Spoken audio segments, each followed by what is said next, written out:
Je me rappelle un jour, j'étais en train de prêcher dans les assemblées des saints bien-aimés. C'est grave. Avec l'orgueil, parce qu'il faut comprendre que quand vous dites, ah frère Roger, docteur, le docteur en question, ce n'est pas dans les assemblées de saints que nous l'avons reçu.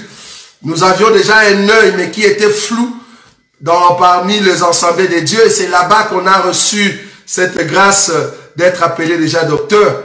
Mais cependant, le doctorat en question avait beaucoup de soucis. Mais Dieu, comme il amène toujours à la perfection ce qu'il a commencé, il nous a amené là où il fallait perfectionner, en fait, ces niveaux de la connaissance, vous voyez. Alors un jour, je me levais, je prêchais dans l'assemblée de saints. J'ai dit que Jésus-Christ avait deux esprits. Jésus avait deux esprits. Il avait l'esprit humain et l'esprit de Dieu. Alors quand il est mort à la croix, avant de mourir, quand il a dit mon Père, pourquoi m'as-tu abandonné? Moi je dis que Jésus est resté avec son esprit. C'est l'esprit du Père qui est sorti. Donc Jésus avait deux esprits. Vous ne pouvez pas comprendre la honte que j'ai aujourd'hui de penser que j'avais dit ça. Ça vous voyez? Et quand je l'ai dit comme ça ne me dérange pas. Parce que la joie, l'abondance que j'ai aujourd'hui, vous ne pouvez pas comprendre combien je suis très content. Et quand j'écoute mes bien-aimés, quand je vois mes bien-aimés en train de proclamer la parole de Dieu, quand je vois aussi de frères en train de passer pour prêcher la parole de Dieu, je dis gloire à Dieu parce que Dieu nous a transformés. Vous comprenez que ce que je suis en train de faire, c'est vraiment l'humilité, c'est pas donné à tout le monde. Parce que beaucoup d'hommes de Dieu ne sauront pas le faire. Même ceux qui se disent étant en Christ, dire des choses comme ça, ils ne sauront pas. Mais nous, du moins, on est reconnaissants. Mais cependant, si Dieu a commencé quelque chose, personne ne peut l'arrêter. Parce que c'est lui-même qui l'a commencé. Dieu qui a commencé avec nous, il continue. Hein? Nous continuons à exceller et à voir grand dans les choses de Dieu. Donc, j'ai donné cet exemple pour vous dire que on était dans les assemblées de Dieu, on nous craignait. Soit disant docteur tel. Et quand on se levait pour parler, tout le monde disait waouh, quelle connaissance. Mais quand on m'a amené et que j'ai écouté les sons, j'ai pris tout ce qui était mes grades, j'ai enlevé. Je suis assis sur le banc comme tout le monde pour apprendre. J'ai enlevé mes grades. C'est comme ça, par l'humilité, le Seigneur a amené la gloire. Mais si tu ne tombes pas dans cette humilité, si tu t'accroches pas à l'humilité, tu ne vas pas comprendre les choses de Dieu. Ça m'a pris 5 ans pour saisir la pensée.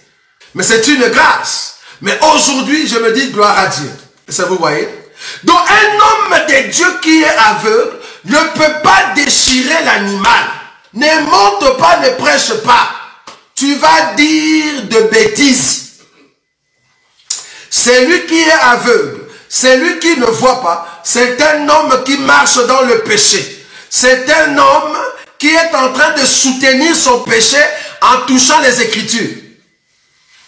Si tu es tombé, reconnais que tu es tombé. Tu es tombé, mais tu veux prendre les Écritures pour soutenir ton péché. Nous comprenons que tu es un aveugle. Tu ne vois pas. Mais nous qui continuons, quand je tombe, je comprends que je suis tombé, je me répands.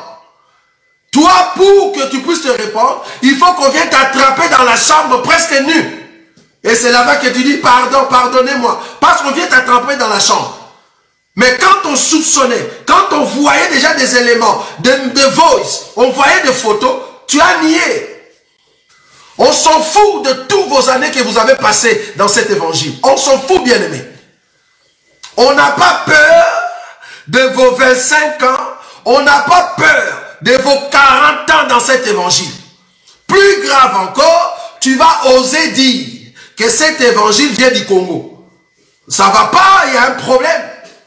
Cet évangile vient du Congo. Alors, mais soutiens seulement que Jésus est noir dans la peau. C'est pour cela que tu tombes aujourd'hui, tu tombes demain, tu tombes dans le lendemain, et il y a des gens qui t'applaudissent. Tu tombes dans l'adultère, tu tombes dans l'impudicité, Toi qui es un boiteux, tu as des déséquilibres au niveau de pied. Dans cet évangile, tous ceux qui sont des boiteux doivent s'asseoir. Tu ne sais pas marcher, tu vas où? Assieds-toi. Tu as un problème au niveau de pied. Tu as un déséquilibre. Tu ne sais pas mettre 5 pas. 2 pas seulement, tu tombes avec une femme. 2 pas, on t'attrape avec une jeune fille de 19 ans. 3 pas, on t'attrape dans la chambre d'un hôtel. 4, tu tombes tout le temps. Un boiteux tout fait. Dans cet évangile, assieds-toi. Pourquoi tu continues à marcher? Dans cet évangile, nous voulons voir les gens qui marchent bien. Parce qu'un ministre est un modèle. Tu es un modèle. Un boiteux tout fait, mais tu continues à parler. Qui va t'écouter? À moins que ce soit des fanatiques. Ceux qui t'aiment tellement. Ils ont des nostalgies de ce que tu étais avant. Nous, on s'en fout. On vient d'arriver, bien aimé. Nous, on est des pauvres. Tu blagues, on blâme. Voilà. Tu blagues, on blâme. On s'en fout de vos années. Dieu fait grâce à qui il veut. Dieu nous a fait la grâce à notre manière. Même si je n'ai pas l'œil plus loin comme toi tu peux le voir, mais comprenez que je sais voler plus loin que toi. Un boiteux tout fait. Tu tombes aujourd'hui, tu tombes demain. Tu escroques l'argent ici, tu escroques l'autre. Donc dans l'église, tu as des frères qui pleurent parce que tu as pris leur argent, tu ne sais pas remettre.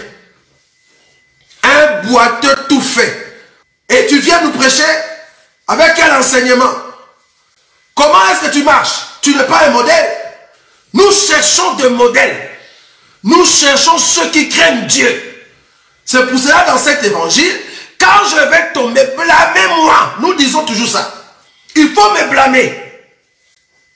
Un ancien, on le blâme dans un lieu public. Il ne faut pas vous cacher. Vous confondez l'écriture qui dit, si ton frère a péché, va le voir. Avec l'écriture qui dit, quand un ancien tombe, il faut le blâmer tout droit. Toi qui es modèle, tu veux que je vienne te voir? Je vais te blâmer tout droit. Impudique, adultère. Donc aujourd'hui, là tu te caches. Après demain, tu vas encore faire sortir tes griffes. Donc à chaque fois, si tu tombes en Matete, après tu viens tomber en Belgique, après tu viens tomber en Canada, après tu tombes en Suède, tu tombes à Londres, tu tombes partout, boiteux. Tu ne sais pas marcher, tu es un boiteux, tu as les déséquilibres au niveau des pieds. Alors assieds-toi, pourquoi tu marches? Assieds-toi. Tous les boiteux ne peuvent pas prêcher. Tous ces hommes de Dieu qu'on a attrapés, soi-disant dans des maisons, dans des voitures, en train de faire des relations sexuelles. Mais pourquoi vous les écoutez? Ce sont des boiteux. Et ils n'ont pas fait une fois, ils l'ont fait plusieurs fois. Mais cette fois-ci, Dieu a voulu que cela soit aux yeux de tout le monde. Mais pourquoi vous l'écoutez? Pourquoi vous écoutez un boiteux? Dans les choses de Dieu, les boiteux doivent s'asseoir. S'il ne veut pas, c'est un incrédule, un fils de la perdition. C'est tout. Il doit s'asseoir, le boiteux.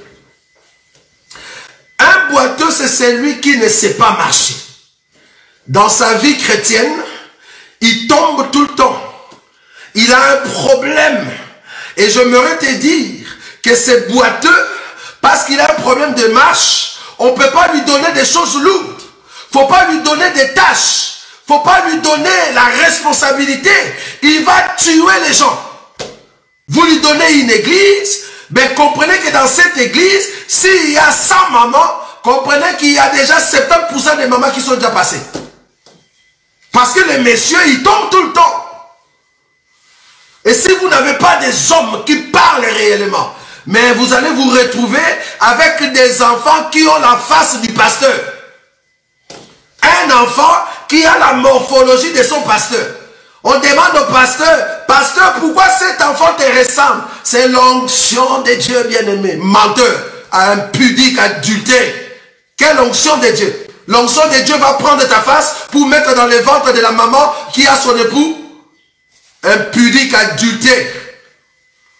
vous écoutez ces gens-là, un boiteux comme ça, vous l'écoutez.